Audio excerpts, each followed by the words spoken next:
دیکھو، جب ایک بے آواز التجا سے اتنا کچھ ہو سکتا ہے، پھر ان دعاؤں کا سوچو جو تم نے بول کر مانگی، وہ دعائیں جن کے لیے تم نے تہجد کے سجدے کیے ہیں، وہ دعائیں جو تم نے اٹھتے بیٹھتے مسلسل بار بار دوبارہ دہرائی ہیں۔ اللہ تو دل میں رہتا ہے، تمہاری سحرک سے زیادہ قریب ہے، تو پھر کیسے ہو سکتا ہے وہ اپنے بنائے دل کی آواز نہ سن سکے؟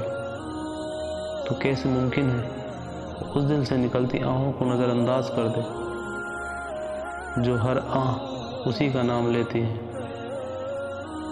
جب ان کہیں باتیں اللہ کے یہاں اتنا اونچا مقام رکھتی ہیں، وہ دعاؤں کا مقام کیا ہوگا جو روتے ہوئے گڑ گڑا کر اپنے اللہ سے کہی ہے؟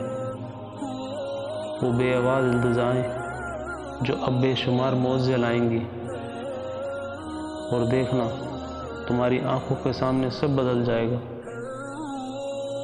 جس کے بدلنے کا تم تصور بھی نہیں کر سکتے۔